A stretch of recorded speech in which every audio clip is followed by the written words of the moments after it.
Welcome to Shrink Wrapped. I'm Allison here with my husband, Dr. David Colarosi, a psychologist, and we're here with episode number 7. It's pretty good, 7 episodes.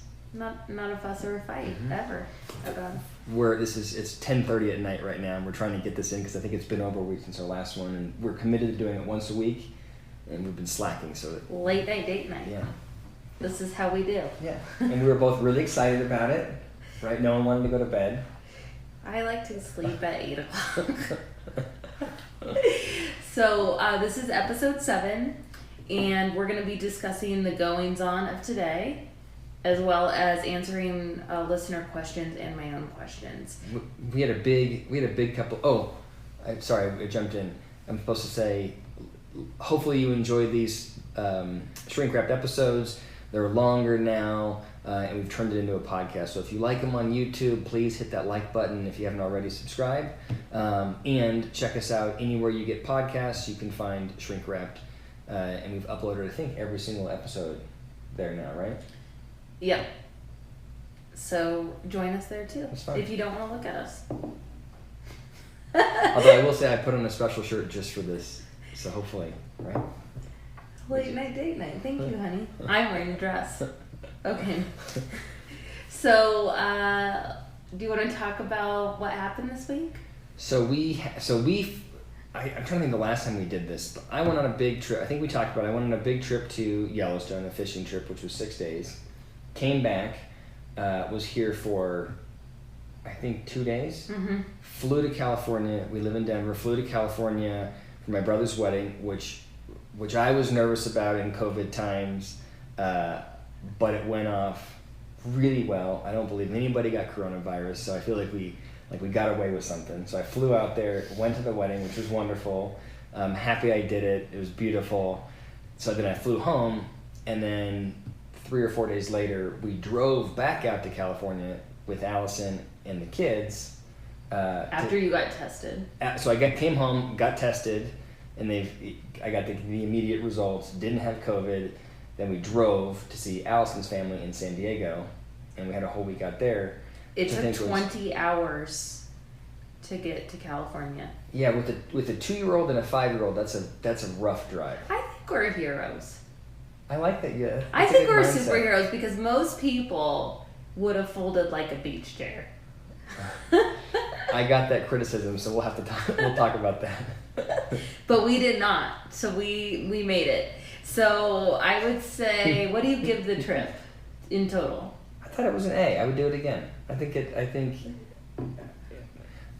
mean, it's easier if you fly, but it's cheaper to drive and safer. Sure, it was cheaper. We stayed in 2 hotels. We got to pay for all 4 of us? I don't know.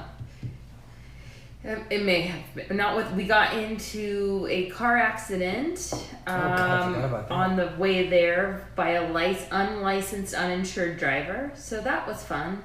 Yep. In my car. Yeah, that was welcome to California. But it all worked out. It was a good trip. So what would you say was the most enjoyable part of the trip? Probably we met up with, selfishly, I liked the time with family, but in particular, going to Lake Mead.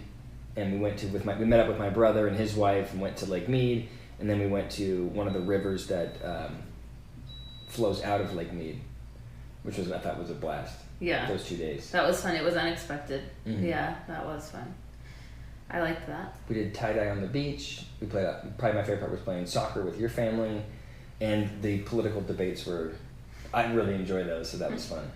Allison's family is super political. They're super political, but they're also really not happy when they're talking about politics. Everybody has major opinions about politics, and so they're very much dug in.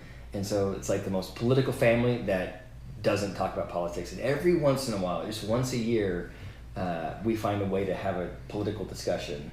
Okay, but as the outsider, I enjoy it. Well, no one else does. You stir that pot. You make sure it stirs. But that is what we're going to go back to because we're not talking about that yet. What was the least enjoyable part of the trip? My YouTube experience. Oh yeah.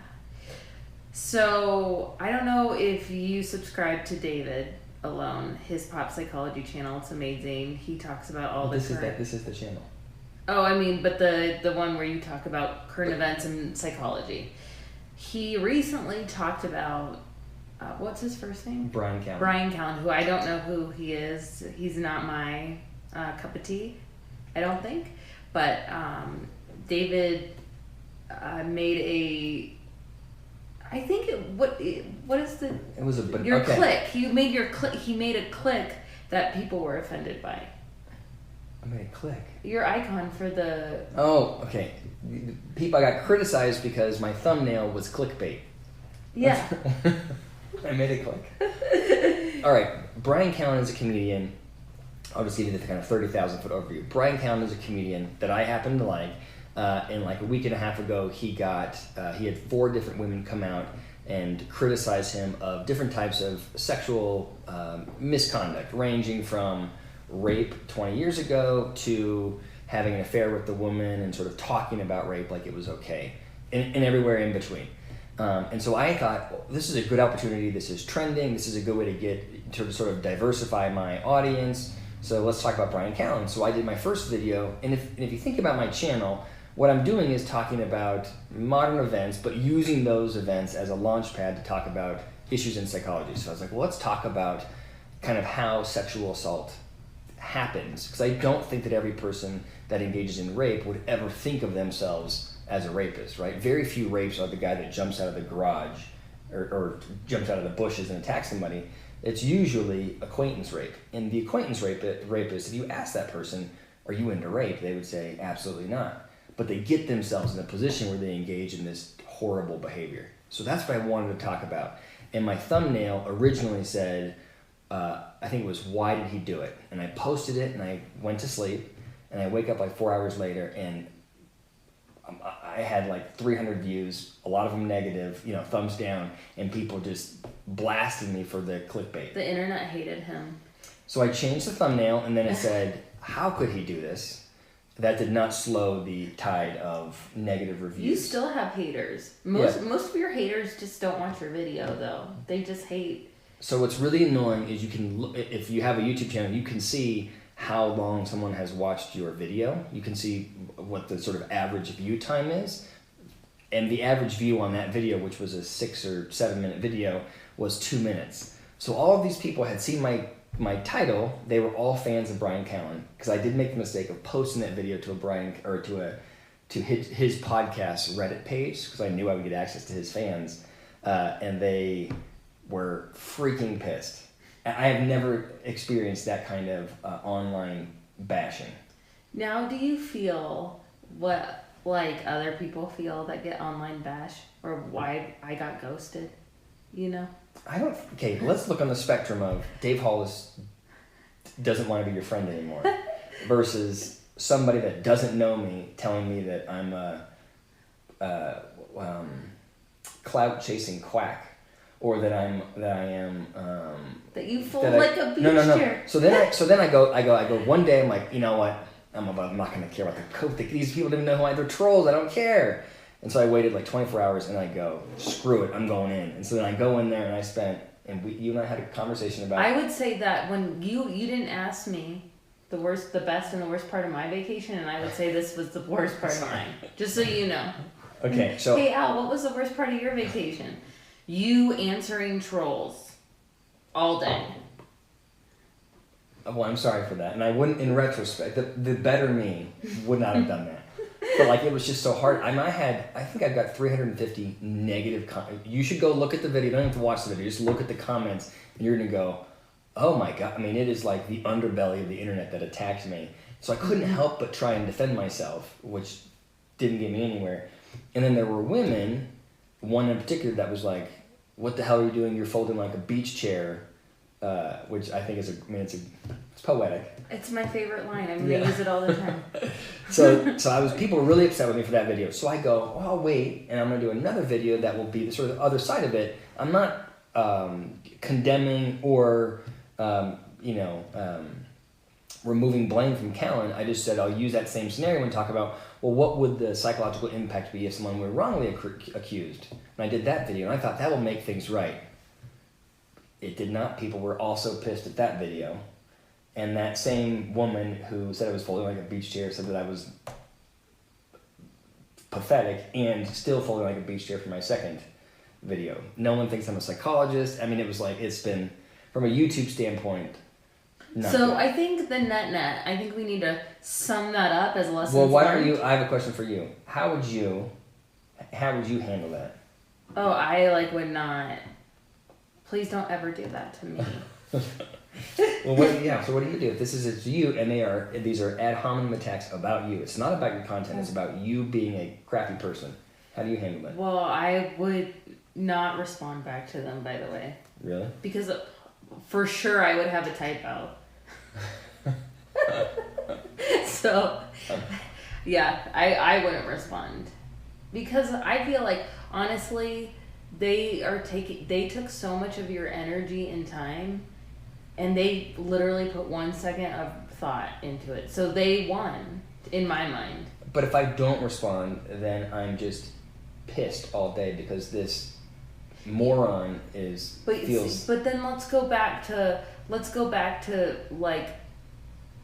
I don't know what theory it is, but if you're pissed all day, it's you that loses. That guy's not losing, so he's winning. You let him win by being pissed all day. I would just feel sorry for him. Like, what did his mom do to him?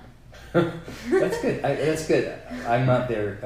Get there sooner. I'm not there. Get there sooner. I'm not there yet. Yeah, I need you to get there sooner. Okay. Allison did not have much tolerance for my feuding with trolls. Okay. Yeah. Nope. What was your favorite part about the vacation? Being with my family, spending a lot of time with my kids, and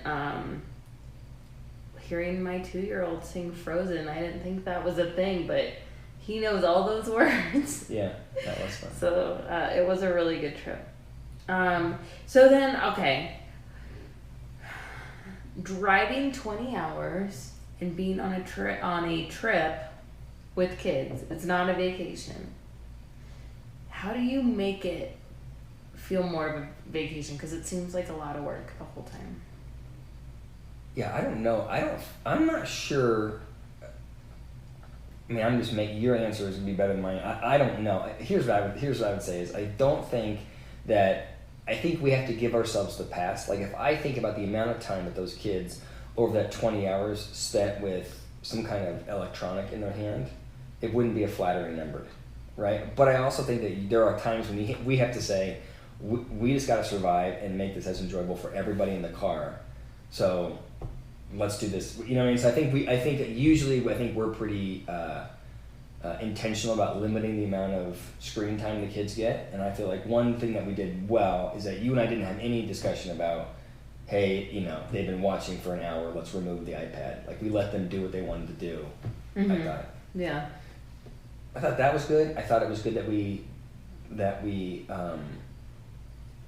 we're pretty good about stops. Went to a stop. I went for a run at one of the stops. Like, I think we weren't rushed when we were stopping. We had small adventures. Yeah. Small adventures, like going to Hoover Dam, going to Moab, those kinds of things. Yeah.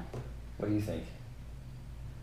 Yeah, no, I think the car ride was fine. Like, it could have been.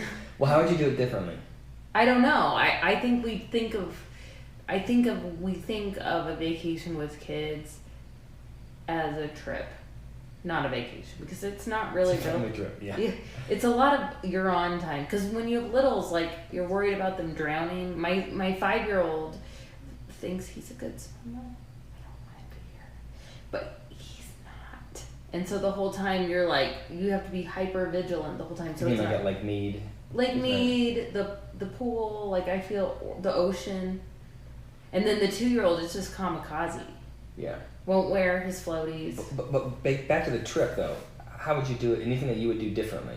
Like the actual travel there? No, I think the mindset that it is not a recovery trip. Yeah. Like, I always think of vacation as being a recovery, but those trips are not recovery. We have not had a recovery vacation. I need a recovery. Yeah. Can we talk about some of the fights that we had? No. Here's my favorite one. So, what do you mean no? Now they all want to hear. So on the way out, Allison goes, we need to plan this thing. So sadly, she only has one partner, so it was on me to help plan the trip. And so the first stop was Moab, which was half hour out of the way, both ways. So we burned an hour on the way out there, right? So it was like 21 hours, yeah. So she wasn't happy about that. And then on the way back, we go, you know what? We could have driven past Moab, so let's not plan anything. And then we're at, I think it was 2 o'clock in the morning, 1:30 in the morning, and we don't have a hotel. And then I go, oh, I'm tired, let's find a hotel. So Allison's on the phone, like trying to find the next hotel. And that these towns in the middle of Utah, there's a baseball tournament, and the guy's like, hey, sorry. In the middle of COVID, what is happening? Our town is shut down, and the nearest hotel is an hour and a half away. And that was that was a disappointing finding. There was some distress there. I like a little more structure, I would say. A lot more structure. Okay, so let's go back to the politics. My family is very political. I think they would consider themselves, they're very educated. One is a PhD, one's a physician, one is an educator that was there. You're a PhD.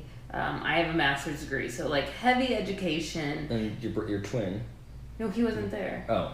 Yeah, I'm just talking. Okay. So like, there's a lot of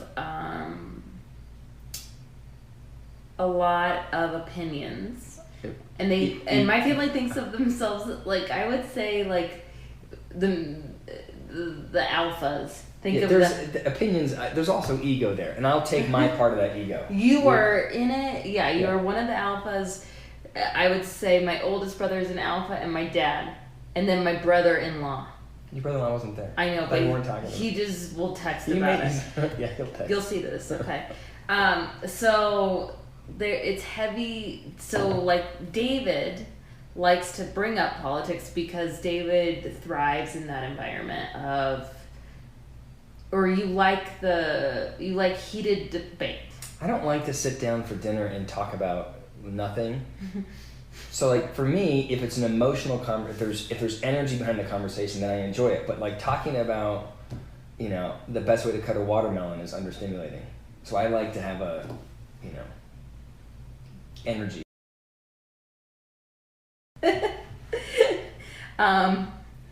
Yeah, so David stirs the pot, and my brother gets very emotional, and my dad is, I think, like you, where he is unemotional about it. Like, he doesn't. My mom is emotional, but I feel like my dad is thinking it's fun, like he likes the energy behind it, and I think my brother gets emotional. Yeah, I think they're both. I think everybody's emotional about it. When we were talking about before this started, we were talking about, well, so do you have questions set up? And one of the questions she said, I'm going to ask about. Let's talk about the family trip, and in particular, talking about politics. And so this one I'm more prepared for. And here's what I would say is, I think a lot of families have this challenge of talking about politics. And so the only advice I would give is that I think it's really easy if you had a third party that were able to watch the conversation about politics in any family. I think that third party would be better at knowing what's happening and navigating the dynamics. But when you're in the family, there are so many emotional and sort of psychological ties and relationships that are driving that conversation that no one's talking about.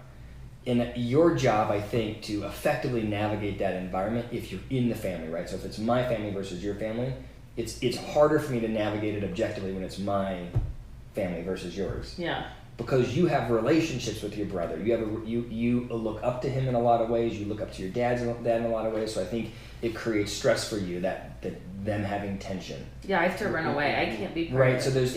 And so I think that the task is, or the challenge is how do you have a conversation with your parent or your brother and step out of it enough to really be objective.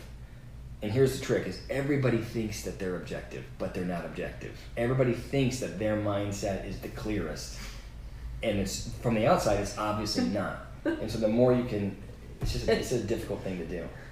Yeah. Well, when the holidays, they're going to start coming up, so people are going to need to know that, because I'm sure every dinner table is going to be like that. Yeah. And also, I finished Brene Brown's book, so I think this is a good segue because this huge, I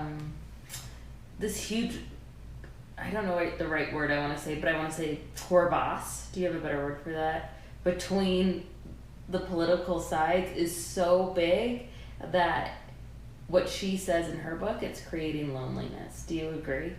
Why is it creating loneliness? I only listened to the last half of her book. Why is it creating loneliness? Well, she says it because everyone feels like they need to gravitate to more people like themselves.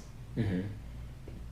And apparently, and that dehumanizes like the other side. Yeah, so you are, I agree. And so then you're just lonely with your side, and then you feel like you can, by dehumanizing the other side, it's okay to hurt them. Yeah, and I guess I would say, and this is probably what I'm sure she's saying, something similar to this. If you pick something that is actually relatively arbitrary, like your political stance, you're saying, I don't like anybody who is conservative, or I don't like anybody who is liberal. Well, you've cut the pie by 50%, and the people that you have grouped yourself with oftentimes aren't like you, right? They could be voting that way or view the world that way because of, think about how complex politics is. It's so complicated. So you could be voting conservative because of your view on a woman's right to choose, or you could be voting liberal because of your view on immigration. But everything else could be, you know what I'm saying? So you could be, people are passionate about different particular topics there, and so you can be, all of a sudden, you're around people that really don't see the world like you do. They just see one particular issue that lines up. Mm-hmm. So I think is that what she's saying? That's why it's more isolating, because now you're with people that vote like you but don't necessarily see the world like you? Well, I don't know if that's what she was saying, but I do like that. I do like that. I think that's a good way to say it. I think it's like the inherent judgment of other people creates loneliness, because one of the things that she said that resonated with me is like, you don't hate anybody up close. Right. I believe that so strongly that if you, aside from the absolute extreme, 99% of the population, if you really knew who those people were, you would like them. Very few people are at their core evil, mm-hmm. right? Like I don't believe in the concept of an evil person. I think that if you really knew who everybody was, and you really knew everybody's story, and you knew why they made the decisions that they made, I think you would have a lot more grace and tolerance for people that sort of approach things differently than you. But what we do is we go, oh my God, you're voting for Trump? Well, then you must be a racist, right? We default to that kind of very black and white thinking. Or you're going to vote Democrats? Well, then you must be a socialist, right? We just all of a sudden split it really in a negative way. Yeah. And what's crazy about it, just back to the family piece, what's crazy about it is people will do that to their family. Like you grew up with, you know exactly who this person is, but because they're voting for the wrong party, you then think they are the crazy lunatic end of that problem. You dehumanize them as, which if you haven't read Brene Brown's new book, I am a huge fan. It's about loneliness and it's called and standing alone and being okay and comfortable. But she talks a lot about Maya Angelou, and I did learn a new term that. Well, anyway, read the book. I don't want to ruin it for you. I've only seen half. Braving the Wilderness. But what I thought was, in the part that I heard that I thought was impressive was that I felt like she was encouraging people to be intentional about being who they want to be and not feeling like they have to align with an ideology that they don't agree with for the social support. So, like, for example, if you are in, let's just stick with the political piece. If you are, you've always voted Democrat, but you disagree with that social group, it's okay for you to say, I'm not willing to hang out with that social group, and I'm gonna make my own political decisions. Oh yeah. In an effort to feel like you have to align yourself socially. Or like you're just don't want to like make the effort because you want to fit in. Yeah, I said it backwards. So what she's saying is, if you don't want to let your need for social support, you don't want that to drive your decisions. You should make your decisions, and the social support will follow you. Yeah, and being authentic to yourself. Yeah. One of the things that I really liked about the book is how she has evolved and given tips basically on how to deal with people that like you feel, I guess, like in this situation, how my family could better handle each other is, well, like, be curious. Well, why do you think like that? Why is that better than this view? And then actually listen to the answer. I know that my family, they don't listen to each other's answers. They are just spouting off facts and then waiting to spout out the next fact before actually like inhaling and listening to each other, you know? And so I feel like that's a really good point. Like, tell me why that's the right way. Or and like really try to understand. You know? If you had a learner's mind. A learner's mind. Yeah, you'd be in a better spot. Yeah, for sure. So but about that, I think one of the things she said is she talks about connection and how important it is to your health. And we're seeing all kinds of staggering statistics here in Colorado about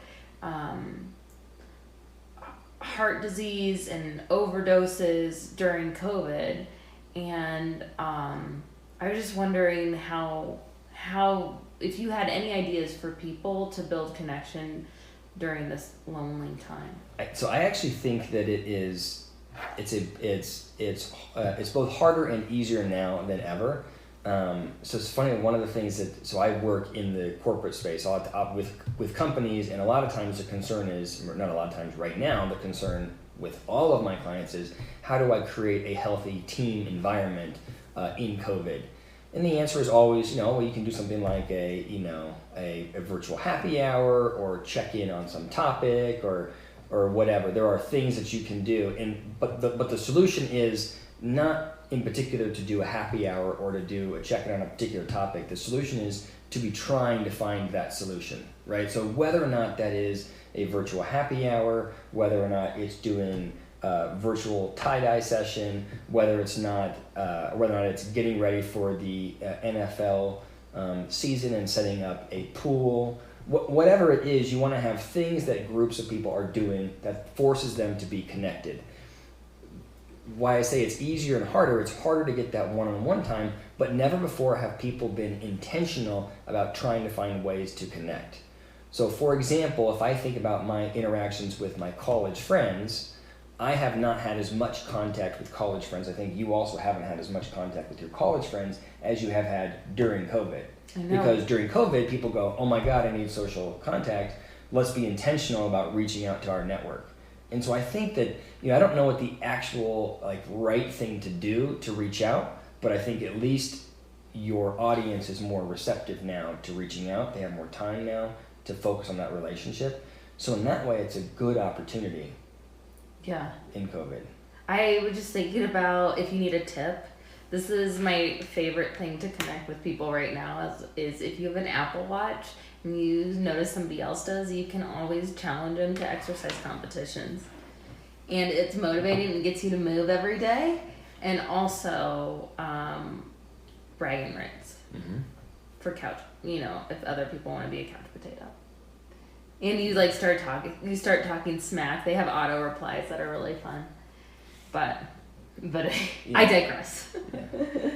But anyway, that's all we have for today, right? Unless I have anything else? No, I think that's all I have. I'm just trying to think about that last question about how to stay connected. And I think the answer is be intentional, be more comfortable reaching out and setting something up, because there are a lot of creative ways to.